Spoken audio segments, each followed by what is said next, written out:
The rain had stopped, but the air still smelled like wet earth and rust.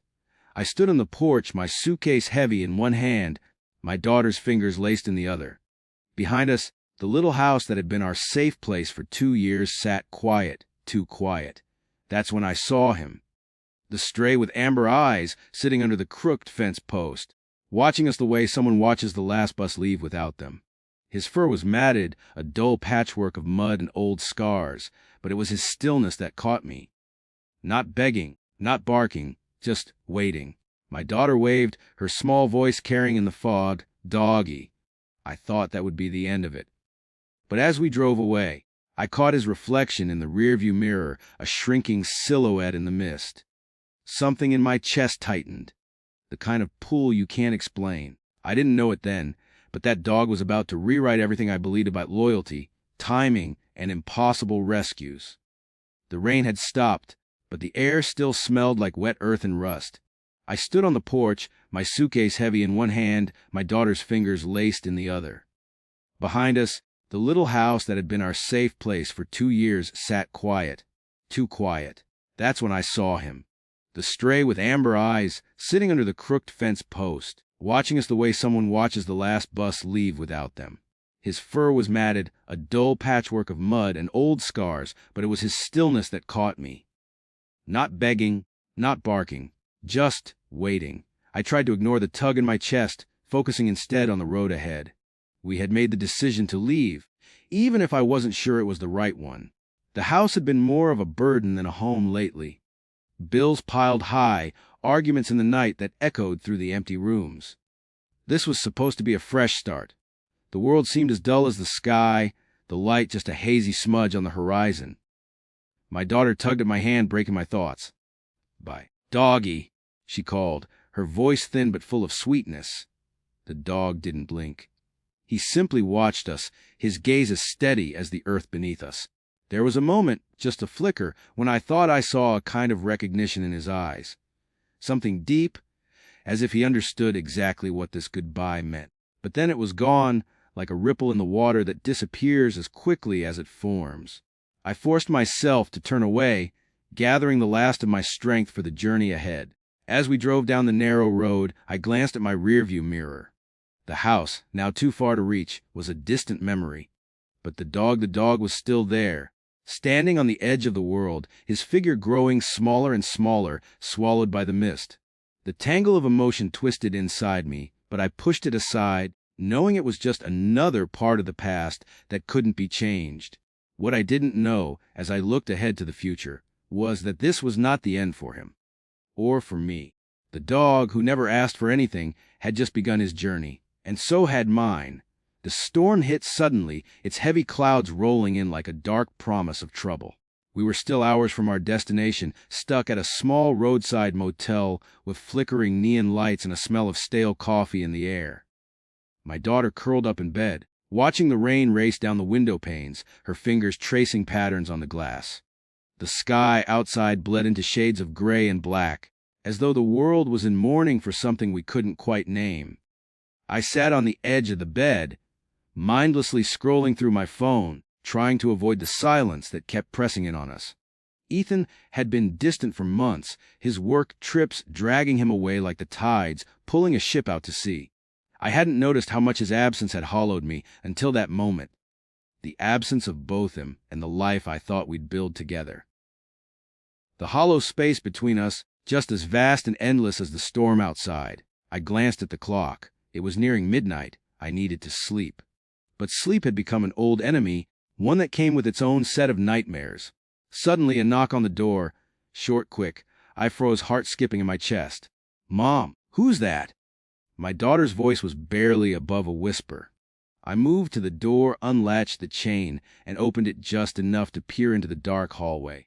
It was the manager, his voice shaking. "There's a flash flood warning," he said, glancing nervously at the storm outside.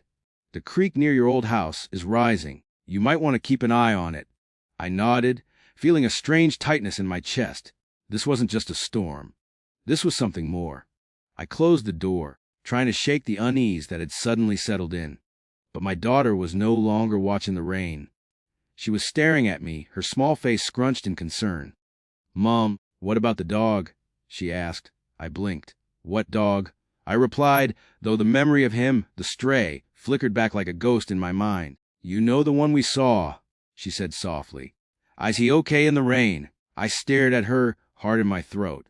Why was this the first time it had crossed my mind? It wasn't just the storm that unsettled me now. It was the nagging feeling that something had been left behind. Something that didn't belong to the past. Something I hadn't noticed until the rain made me see it again. The stray dog, sitting at the edge of our lives, waiting. I looked out the window, at the storm, at the swirling dark. Could it be that he was out there, struggling in this very storm? Was he alone, just like me? Suddenly, the quiet of the motel room felt too much. I needed to know. I turned to my daughter, her wide blue eyes filled with innocent concern.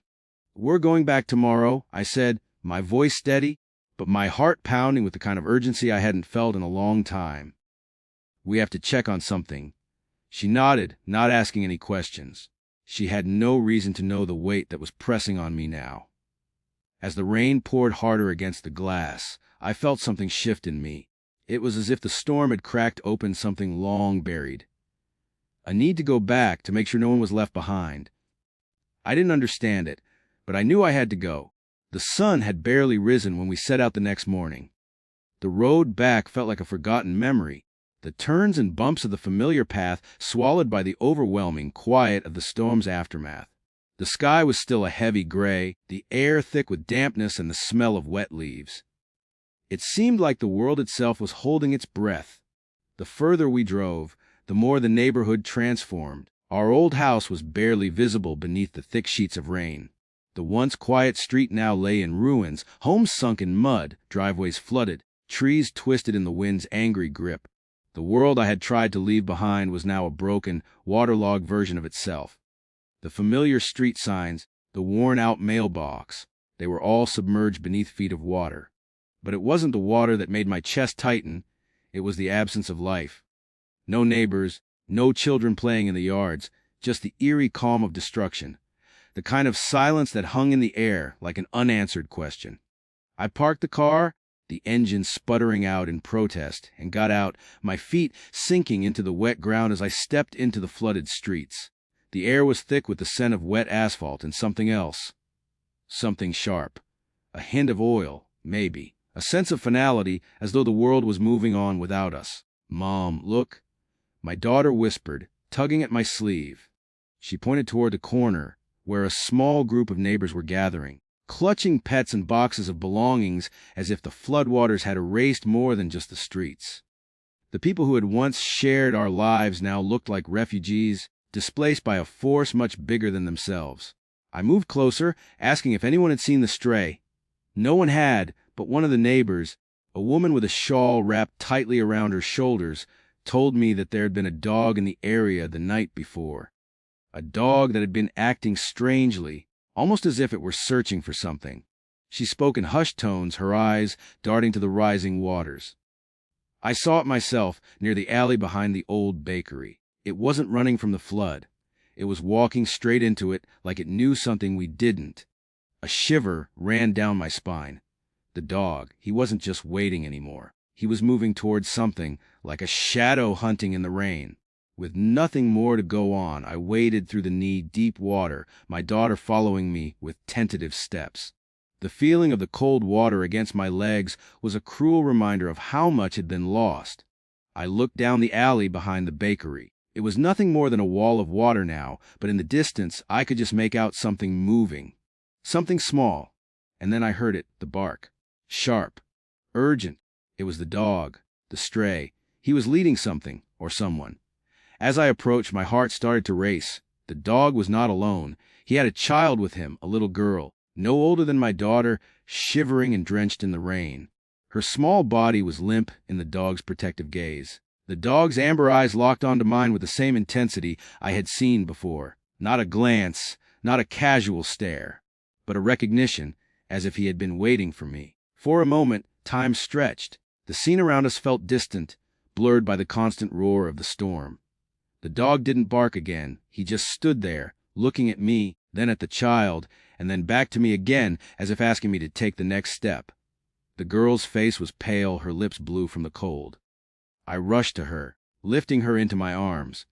She was barely conscious, but there was no sign of injury, no signs of anything but the cold, the water, and the dog who had stayed with her. "One need to get her out of here," I said, my voice trembling. The dog, silent but resolute, followed me as I carried the child to safety. His steps never faltered, never hesitated. He had done the impossible. He had saved her. We made it to the edge of the neighborhood just as the last of the floodwaters began to recede. The sky was clearing, the sun pushing through the thick clouds, casting a pale light on the aftermath of a storm. The little girl was now wrapped in a blanket, resting in the back of a rescue van as paramedics checked her over. I could feel the weight of her life pressing into my chest. She had been lost, left behind, just like so many things in my own life. The dog, the stray, stood at the van's open door, his amber eyes fixed on me as though waiting. He hadn't moved since the moment we reached the edge of the water. He didn't follow the ambulance, didn't even look away. He just watched.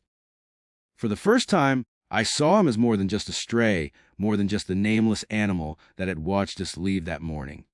This dog was something else. He was patient, resolute, a guardian in a world that had no place for guardians. He had made a choice. He had stayed, he had acted, and now I was left with the mess of it all. I looked down at my daughter, her small face pale but calm. She had been quiet ever since we brought the girl to safety, her small hands clutching the blanket around her shoulders. She didn't understand yet. She didn't need to know the full weight of what had happened. But I did. I walked over to the dog, kneeling in front of him as he stood motionless. His fur was still matted, but there was something regal about him now. Something that made me feel both grateful and ashamed. "You saved her," I whispered, barely able to keep my voice steady. "Why?" The dog didn't answer. He just stood there still and unwavering, his gaze softening. For a moment, I wondered if he even understood me, if it was enough to simply know that he had done something impossible, something that no one else would have dared to do. But that wasn't it, was it? It wasn't about him saving her. It was about him choosing to stay when everything else had been swept away. I stood up, the weight of the decision pressing on me. I couldn't leave him here. Not now. Not after everything he had done. It was too much of a risk, too much of an impossibility. But wasn't that what I had done all along? Stopped living, stopped choosing, stopped believing. I turned toward the van, where the paramedics were still fussing over the little girl. "Can you take her to the hospital?" I asked, my voice tight. "I'm going to take the dog." The paramedic, a woman with tired eyes, nodded. "Of course." I returned to the dog, crouching down once more, my hand extended toward him. This time there was no hesitation in his movements. He stepped forward, nuzzling my palm with a soft warmth, as though he had been waiting for this moment too. I stood, looking back at my daughter. She was watching me now, her eyes wide with the quiet knowledge that something had changed. I could see it in the way her fingers slowly curled into the blanket, her small body leaning forward, as if to understand the bond I was beginning to form with this animal. The dog looked at her, and I watched as she walked up to him. Without a word, she held out her hand. He sniffed it gently, then nudged her palm with his cold nose. "I think he wants to come with us," she whispered, her voice barely audible above the soft hum of the engine. The sun had finally pierced the clouds, casting the world in a light that felt like a blessing. As I drove away from the wreckage of our old life, the dog lay quietly in the back seat, his head resting on the floor, his amber eyes closing slowly. And for the first time in what felt like forever, I allowed myself to breathe. It's strange how something so simple can transform everything. I never expected a stray dog, a dog that had been nothing more than a ghost on the outskirts of my life, would be the one to pull me out of the depths of my own fears. But there he was, lying beside my daughter in the back seat, his head resting against the window as the world sped by. His fur had dried, the mud now replaced with a thin sheen of dust. His body had relaxed into the car, his breathing slow and steady. He was safe, and he had made sure she was too. I glanced in the rearview mirror, catching a glimpse of my daughter, her small face half lit by the golden light filtering through the windshield. She was staring out the window, her hand resting on the dog's head, the bond between them already something unspoken, but undeniable. In that moment, I understood. It wasn't just about saving the child anymore. It was about saving the rest of us too. Saving me. The dog had known what I hadn't, that there was more to life than moving forward. Sometimes you have to stop and hold on to what matters. You have to choose to stay. The drive back to the new house felt different this time. There was no longer a weight in my chest, no gnawing worry about whether we had made the right choice. The house we were headed to was not just a new place to sleep, but the beginning of something real. Something full of possibility. We had nothing, but we had each other, and that was enough. Maybe that was the lesson all along, that we weren't supposed to move forward alone. That we had to be willing to share, to stay, to commit. When we finally arrived, I could see the house in the distance, its old bricks now bathed in the soft light of the setting sun. The dog stirred beside me, his amber eyes glancing up at the house, then back at my daughter, who was now asleep, her small head leaning against the seat. It was quiet, peaceful, and for the first time in a long time, I felt the pulse of hope in my chest. We carried our things inside, the dog trotting beside us as though he had always belonged here. The house, still bare, had that smell of new beginnings, the smell of fresh wood and empty space. The air was thick with dust, but there was a quiet hum to it now, like the building itself was waking up, breathing in the light that streamed through the windows. Later that night, as the sky outside turned dark, I sat on the floor beside the fire. The dog lay by the hearth, his body stretched out comfortably, his tail occasionally thumping the ground. The warmth from the flames reflected in his eyes, making them glow with a soft intensity. He had chosen us, and in choosing him, we had chosen to let go of all the things that had been weighing us down. My daughter woke from her nap, the sound of her little feet padding across the floor as she approached the dog. She knelt beside him, brushing her hand through his fur. "His name is River," she said, as if it had always been so. She smiled up at me, her eyes wide with wonder. "He's our family now." And I smiled back, feeling the truth of her words sink deep into my heart. River. He had been more than a stray. He had been a sign. A messenger of everything we had been missing. Connection, trust, love, loyalty. As the fire crackled, casting flickering shadows across the room, I sat back and watched. The world outside had already shifted. The night was quiet, save for the soft rustle of the leaves in the wind. But in this moment, with my daughter playing beside the dog, I knew we had found something that would stay with us through every storm, through every silence. A family. The past was behind us now, no longer a weight, but a shadow that had melted into the warmth of this room. And River, the dog who had watched us leave, now lay contentedly by the fire, his eyes closed in peaceful sleep. Tomorrow would come, but for tonight, everything was perfect. We had found home. And sometimes, the hardest paths lead you to the places you've always needed to be. The days drifted by slow and quiet. The house, once an empty shell, now held the laughter of my daughter and the comforting presence of River. The morning light filtered through the kitchen window, casting gentle shadows on the table where we'd spent hours together, eating breakfast, sharing stories, and simply existing. In the evening, after the long hours of unpacking, I'd find myself sitting by the window, watching the sunset as River lay at my feet, his quiet presence a soft reminder that we had come a long way since that first fateful day. But there were moments when silence pressed harder than it had before, when the house seemed too big, too still, and I could feel the weight of all that we had left behind. It wasn't just the life we had known. It was the future that still seemed uncertain, a future where every small movement felt like a step into the unknown. Would we be able to hold on to this peace? Or would the same struggles that had driven us to leave come back to haunt us again? One evening, after a particularly long day, I sat on the porch, my gaze lost in the darkening horizon. River, as usual, sat nearby, his head resting on his paws, his amber eyes trained on the quiet world around him. I reached down, absent-mindedly scratching behind his ears.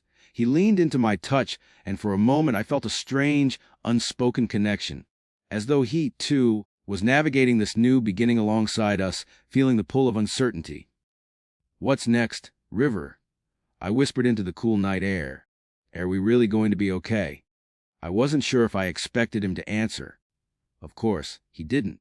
but his quiet presence felt like a balm to the raw edges of my thoughts. The world didn't need to have answers right now. Not for us. Not for me. It wasn't long before life began to find its rhythm. My daughter, still so innocent in her understanding, began to call River her best friend. Each morning, she'd race to him, her arms wide open, and he'd greet her with his tail wagging furiously, as if he had known her forever.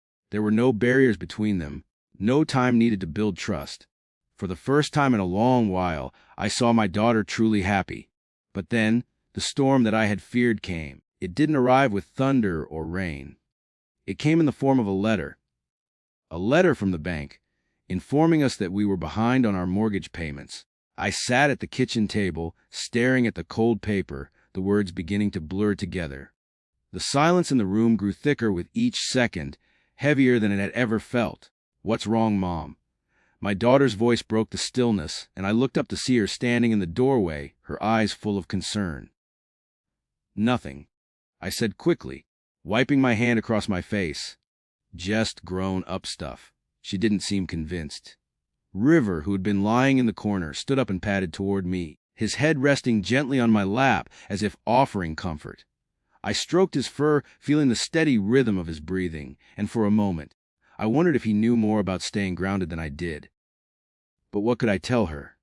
That we might lose this home. That our second chance was slipping through our fingers. The truth felt too heavy, too unbearable.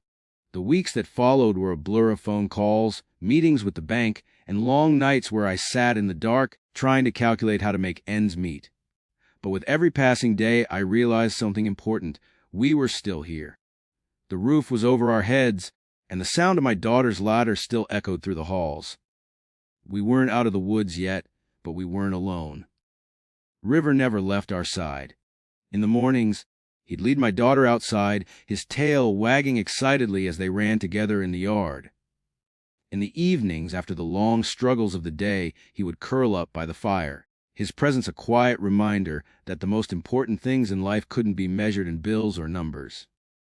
It was love, loyalty, and the simple act of choosing to stay, even when the world seemed ready to pull you apart. One evening, as I walked into the kitchen, I found my daughter sitting at the table with River's head resting on her lap. She was speaking to him softly, telling him everything she could think of. Her day at school, the new friends she'd made, the stories she'd read. "Mom," she said without looking up, "River told me something today?" I raised an eyebrow, amused. She nodded. "Seriously, he told me that we're going to be okay.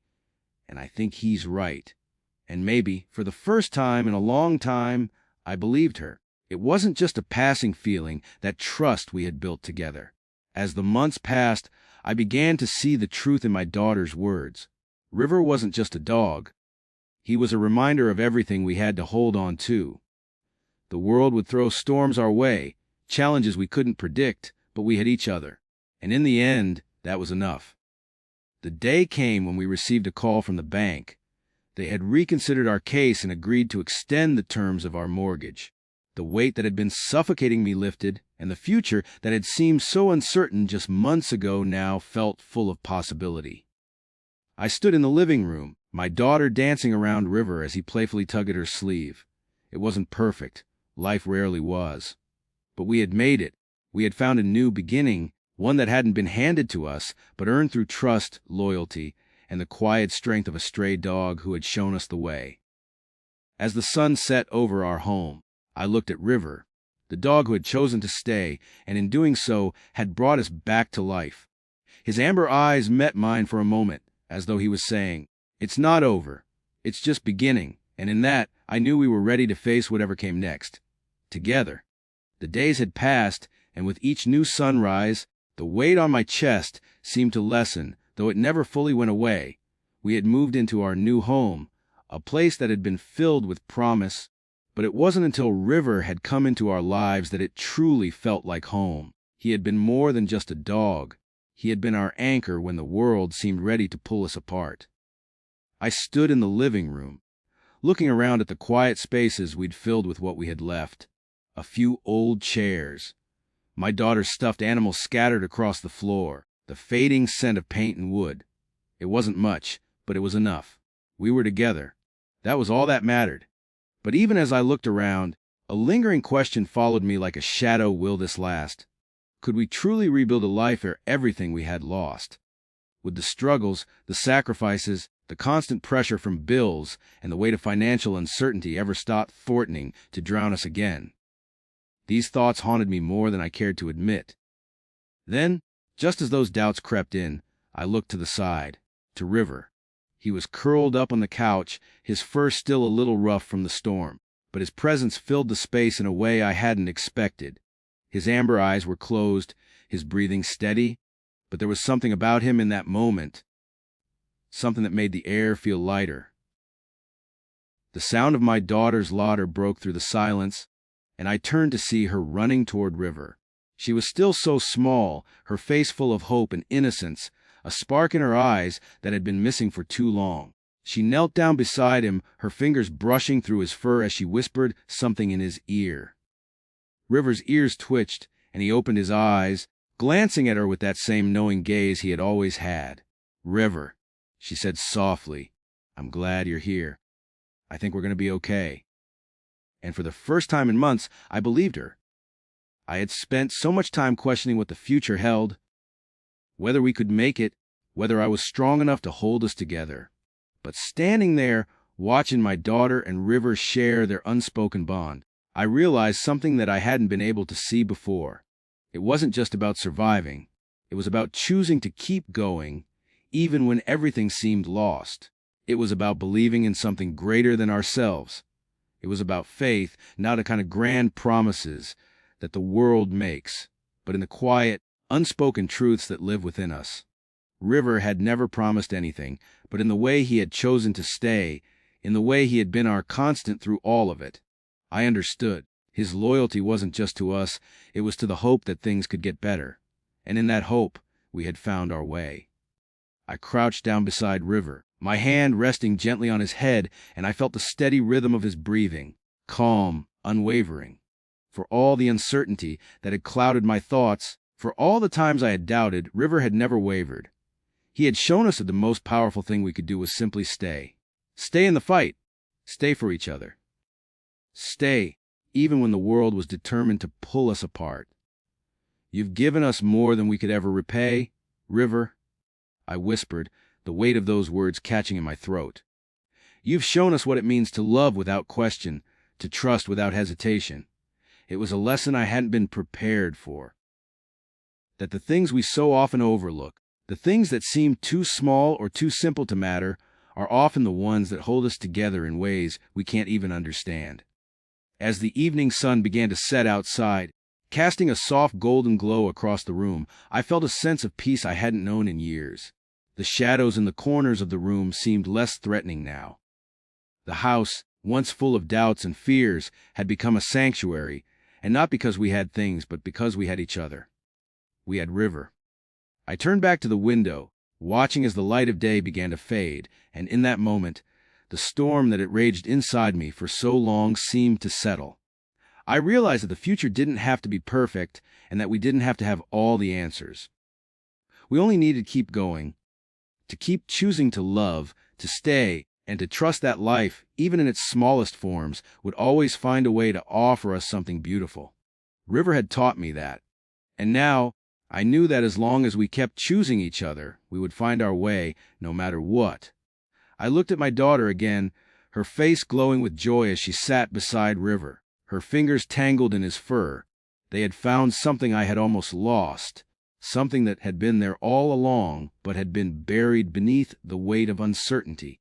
As I watched them together, a small smile tugged at the corners of my lips. The world would always bring its storms.